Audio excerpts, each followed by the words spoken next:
guys, good morning. Samahan niyo akong maglinis dahil wala akong pasok. So, maglinis tayo guys. Mag-general cleaning ako. So tara, samahan niyo ako guys. Tanggalin natin lahat po isa-isa para malinis talaga. So ganito ang ating buhay no dito sa abroad. Dahil wala tayong kasama sa bahay. Pag day off natin, trabaho natin lahat. Trabaho tayo para sa ating buhay.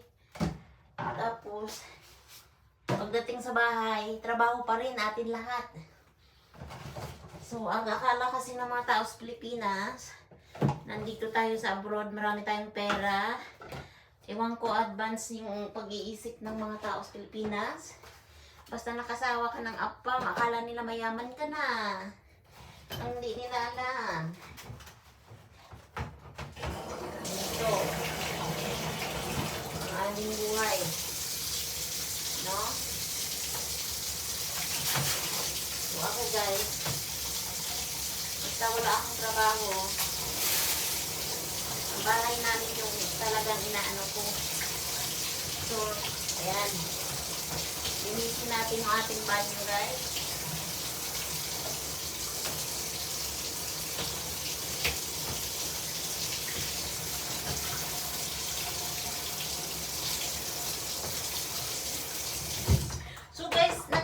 Ba yung si Cindy Cinco, yung sikat sa TikTok?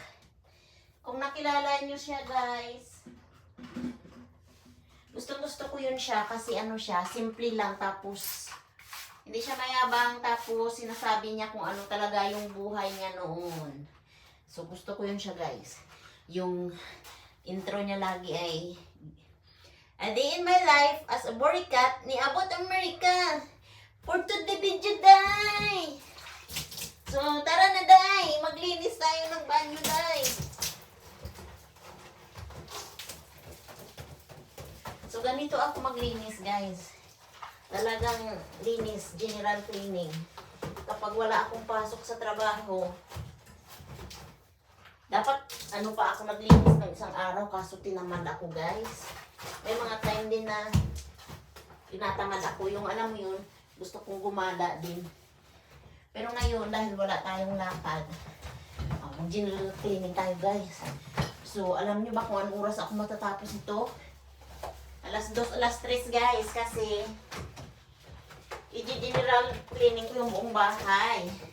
Dahil baka next week, baka wala tayong day off. So, hindi na naman tayo makapag-general cleaning. Kaya, samantalahin natin ngayon, no? Mga guys, samantalahin natin habang sinisipag pa ako.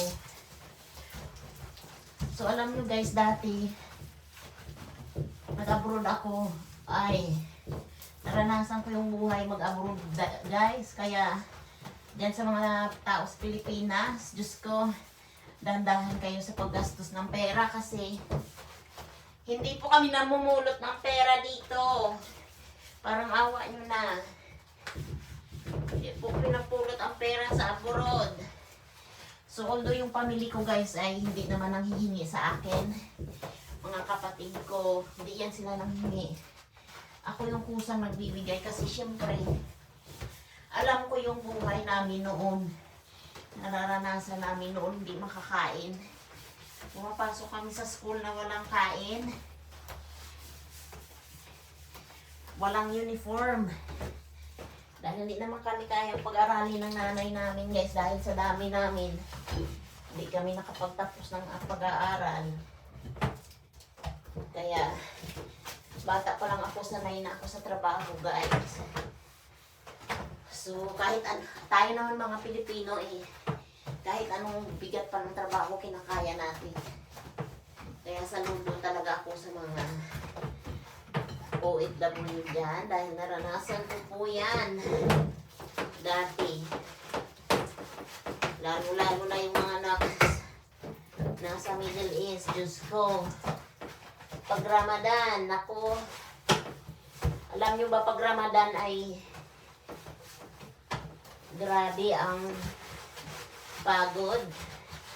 Naranasan ko noon halos alas 2, alas 3 na ng madaling araw ako nakakatulog guys.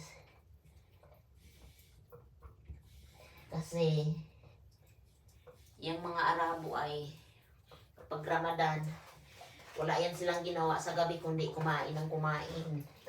Kasi sa araw hindi sila kumakain. So, yung asawa ko nasa trabaho guys, so ako lang dito sa bahay. Mag-isa, kasama ko pala yung aso namin.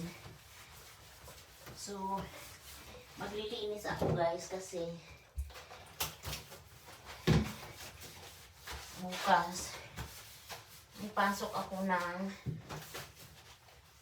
8 a.m. to 10 p.m. 10 a.m. to 10 p.m. bukas ang pasok ko. Wala na pala ako doon sa dati kong trabaho guys. Sa facility na pinapasukan ko dati, umalis na ako doon. Kasi nai-stress ako doon sa nanay nang inaalagaan ko. Alam nyo minsan, wala naman kaming problema sa aming pasyente. Yung problema minsan sa pamilya nila eh. Kung masyado silang mareklamo, bla bla bla. Kaya nakaka-stress. Ayoko nang stress kasi nai-stress na nga ako, maraming problema sa Pilipinas. Tapos dagdagan pa o, diba? Kawawa yung nanay niya ngayon dahil yung mga bagong caregiver ay hindi inaalagaan ng gusto yung nanay niya. Tsaka iba tayong mga Pilipino mag-alaga ng pasyente guys. Kaya mostly hinahanap dito talaga mga Pilipino. Ang mga puti at itim, wala yan.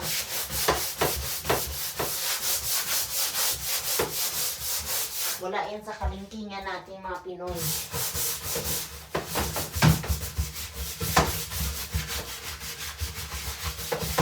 Alam ko guys, napamahal na sana sa akin yung pasyente ko yung kaso lang yung nanay niya abnormal. Ay nanay, yung anak. Kaya umalis ako. Meron akong mga bagong pasyente.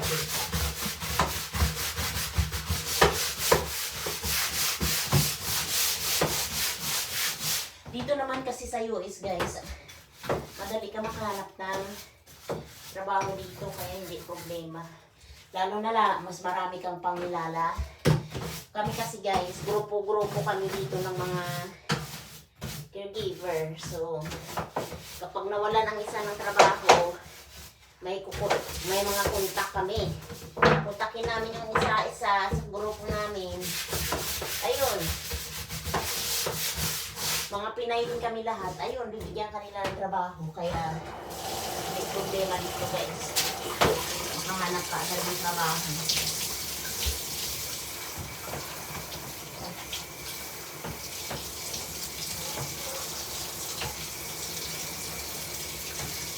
So, yan yung ginagawa ko guys.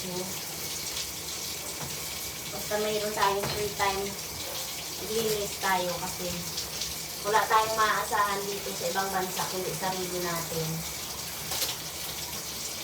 Siyempre, yung asawa ko hindi ko na maasahan yun guys.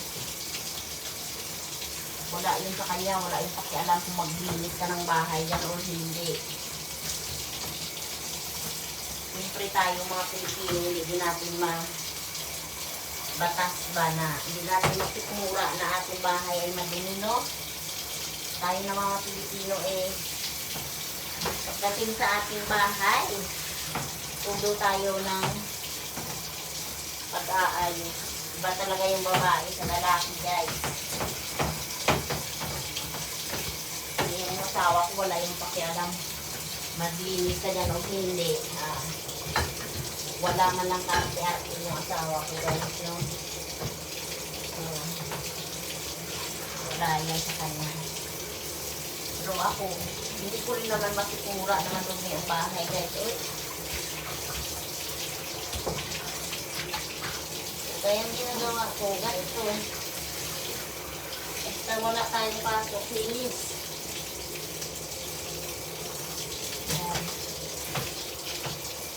hindi madali ang buhay natin dito sa abroad, pero laban lang tayo. Lalo na meron tayong mga pamilyang tinutulungan sa Pilipinas, guys. Ako yung nagsusuporta sa nanay ko, guys. So, parang ako yung breadwinner sa aming pamilya. Kaya, kailangan kayod. Kailangan natin kumayod, guys, no? Pero ako, guys, pamilya ko hindi humingi sa akin.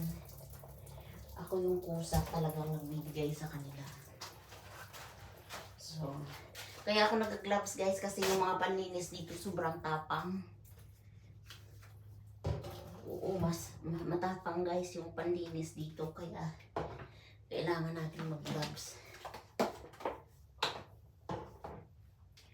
Kung hindi tayo mag-gloves, wala. Masisira yung kamay mo.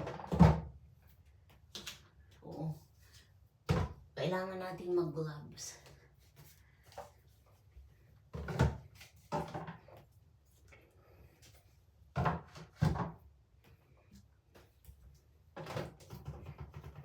So, ayan. Malinis na yung ating shower, guys. Lilinisin ko ngayon yung ating buong banyo. At maraming salamat dyan sa mga nanonood. Diyan sa laging sumusuporta sa akin. Maraming salamat, guys. At hanggang dito na lamang ay kailangan kong tapusin ito, guys. Kasi medyo malaki-laki pa yung aking ililinisan, no? So, dito pa lang tayo sa taas at sa aming banyo dito sa taas. Linisin ko pa yung aming kwarto, tsaka yung... So, tapos ko na siya linisan, guys, no? Pagtapos ko dito maglinis sa banyo, i-sprayhan ko ito. Kasi parang naninilaw yung naninilaw yung bathtub. Isprayhan ko yan ng Clorox. So, maraming salamat, guys, sa laging pagsusuporta sa akin. Sa walang sawang nanonood na aking walang kwentang video. Thank you guys for watching. See you guys again sa aking next video. Bye-bye!